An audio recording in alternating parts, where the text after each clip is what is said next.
Você conhece a planilha automática para gestão de clientes IPTV? Acesse lojaxplay.com.br e saiba mais. O diabo, ele sempre faz um espetáculo paralelo ao de Deus. É como uma bolsa da Louis Vuitton comprada na 25 de março. Ela é igualzinha da que tá lá na loja cara da França, mas não tem a mesma qualidade. Ela parece, mas não é igual. O diabo, ele imita a Deus, mas ele não tem a qualidade de Deus. Fala pessoal, esse é o canal X-Play com os melhores cortes da internet. E se você gosta desse tipo de vídeo, curte, comenta, compartilha e se inscreva no canal. Vamos ao vídeo. Porque anticristo não é aquele que se opõe a Cristo. A preposição anti em grego significa aquele que assume o lugar de. Ah, é? Ele é contrário e assume o lugar de. Então ser anti-Vilela não é ir para um outro podcast falar mal do Vilela. É vir aqui e usurpar o lugar do Vilela. Então o anticristo, ele não pode ser um comunista, porque ele saiu dos nossos. Lembra que eu falei assim, para ser vivo, para morrer você tem que ter sido vivo? Para ser adúltero, um dia você tem que ser casado? Para ser anticristo, um dia você teve que ser cristão. Então o anticristo não pode ser o primeiro-ministro da China. O anticristo não pode ser um líder muçulmano, porque o anticristo tem que ser alguém que saiu daqui. Então vai ser alguém do cristianismo. Se o catecismo estiver certo, vai ser alguém que vai sentar como papa. Inclusive a católicos. Católicos, aqui não é o Rodrigo falando não. Católicos que pensam que é o Papa Francisco, que tem muitos católicos que não o reconhecem como papa. É mesmo? Tem muitos católicos que estão decepcionados com a postura dele, e muitos católicos não reconhecem. Fala o seguinte, ele não entrou num conclave normal, o papa de verdade era o Ratzinger. Tem muitos católicos, sabe, que fazem vídeos, aí tem padres que estão desgostosos. Então não sei se vai ser realmente o Papa Francisco, mas tem sentido isso que o catecismo fala, que o anticristo vai ser alguém que vai sentar na cadeira de papa e vai dominar o mundo, e ele vai conseguir unificar o mundo de tal maneira que o mundo vai voltar-se para ele. Um líder carismático. Carismático. E aí vem agora aquele ponto pra mim que eu até te agradeço, porque eu sei que tem milhares de pessoas que vão entender isso aqui. A Bíblia fala que quando o anticristo fosse dominar no mundo, tinha que ser um poder global. Porque no Apocalipse 13, fala, não poderá comprar nem vender, a não ser aquele que tem a marca da besta e o número do seu nome. Há muitas pessoas que pensam que a marca vai ser uma tatuagem, viu, Paquito?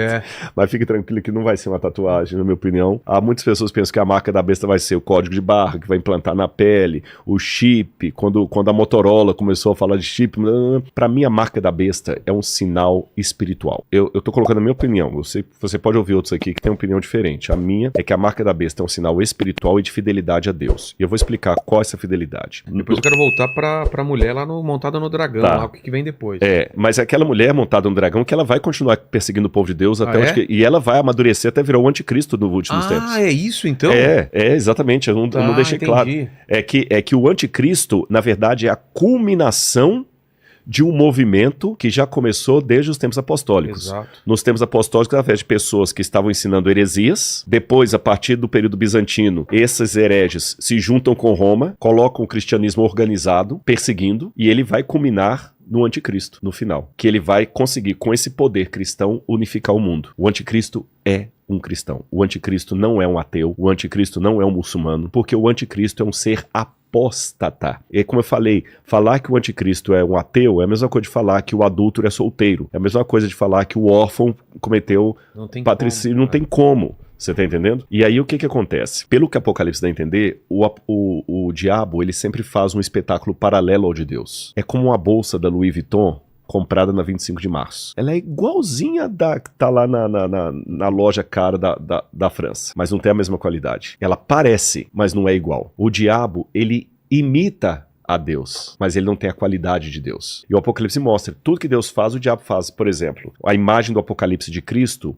apresenta Jesus como um cordeiro degolado que se assenta no trono de Deus Pai. Aí você vai no capítulo 13, a besta aparece como um animal degolado que se assenta no trono do dragão. Jesus, o animal degolado que se assenta no trono de Deus Pai, está vivo. A besta, como animal degolado que se assenta no trono do dragão, também está viva, porque ela sobreviveu à ferida mortal. O cordeiro, que é Cristo, recebe a adoração de todo o universo. A besta faz uma imagem pedindo que todos a adorem, e ela fala como cordeiro. Então o diabo vai imitando muito a Deus. Sendo assim, eu tenho uma pista para o que seria a marca da besta. Se o Apocalipse todo é uma dinâmica do diabo imitando a Deus, para eu saber o que é a marca da besta, eu tenho que saber o que ele está imitando. A marca de Jesus, ou a marca de Deus, a marca... o que seria? Vamos raciocinar. Eu quero deixar bem claro isso, pessoal. Vejam bem, a chave hermenêutica é essa. Para eu saber o que é a marca da besta, eu tenho que saber o que ela está falsificando. Vou dar um exemplo para vocês. Se eu falar o seguinte, olha, a Polícia Federal acabou de apreender 28 caixas de Rolex falsificado. Daqui a 2.000 anos, se o pessoal quiser saber o que é o Rolex falsificado, eles têm que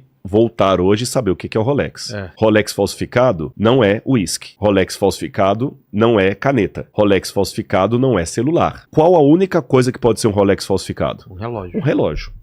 Ponto. Quem desconhece o que é o Rolex hoje, vai inventar um monte de coisa. Que o Rolex é um uísque falsificado, que o Rolex é um óculos falsificado, que o Rolex é um... Mas quem conhece a mentalidade fala que o único Rolex falso é relógio, porque ele tá falsificando um Rolex, é um relógio. Concorda comigo? Perfeito. Beleza. Se a marca da besta é a falsificação de algo de Deus, eu tenho que descobrir o que está falsificando. É um uísque? É uma caneta? O que é? Quando você vai ao Antigo Testamento, Deus dá uma ordem aos hebreus lá no livro de Deuteronômio, e essa ordem aqui é precisa porque aqui Deus resume qual é a essência do judaísmo. Aqui, a essência do judaísmo está aqui, olha. Lê para mim, por favor, Deuteronômio capítulo 6, esse versículo aqui em diante. Ó. Escute, Israel, o Senhor, nosso Deus, é o único Senhor. Portanto, ame o Senhor, seu Deus, de todo o seu coração, de toda a sua alma e com toda a sua força. Essas palavras que hoje lhe ordeno estarão no seu coração. Você as inculcará. Inculcarás é colocar na cabeça de ensinará. Eu tô inculcado com isso, eu tô pensando nisso. Você as inculcará a seus filhos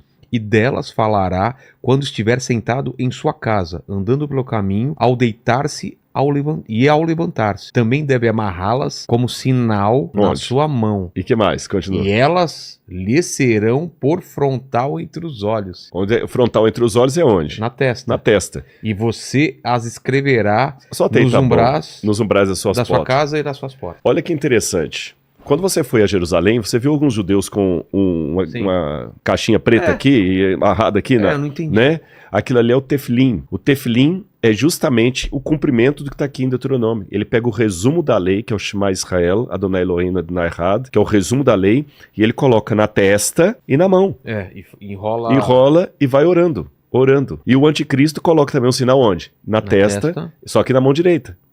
Tá vendo a paródia? É a bolsa igualzinha da Louis Vuitton. É um relógio Rolex falso. Quando perguntaram a Jesus qual é o maior dos mandamentos, ele resumiu a lei e falou o seguinte: a lei é o seguinte, amar a Deus sobre todas as coisas e ao próximo como a ti mesmo. Certo. Quando você pega os 10 mandamentos, os 4 primeiros mandamentos da lei de Deus, não tomar o nome de Deus em vão, não ter outros deuses diante de Deus, não tomar o nome de Deus em vão, não adorar imagem de escultura e guardar o Shabat, esses 4 primeiros mandamentos são os compromissos do ser humano com Deus. Do 5º mandamento até o 10º são compromissos do ser humano com o ser humano. Você tem que honrar pai e mãe, não matar, não adulterar, não roubar, não sei o quê. Percebeu? A primeira tábua da pedra são meus compromissos com Deus. Entendi. A segunda parte da pedra, meu compromisso com você. O Shabat eu guardo para Deus. O não adulterar é compromisso com a minha esposa. O não adorar imagem e escultura é com Deus. Honrar pai e mãe com os meus pais. E Jesus falou, disso resume a lei. Amar a Deus é o semelhante. Aí quando você vai para o Apocalipse, a parte que abre justamente a besta é Apocalipse capítulo 11, versículo 19, que fala o seguinte: viu o sinal no céu e eis o santuário de Deus aberto no céu e dentro do santuário a arca da aliança no seu santuário. A arca da aliança você sabe que é a arca dos 10 mandamentos. E aqui quando fala dos que iam lutar contra a besta, aqui fala em várias passagens isso aqui, olha os que iam lutar contra a besta. Esse último verso aqui, ó. O dragão ficou irado com a mulher e foi travar guerra com o restante da descendência dela. Por que com o restante da descendência dela? O que sobrou dela? Porque a mulher lá na frente vai se juntar com o dragão, com a besta.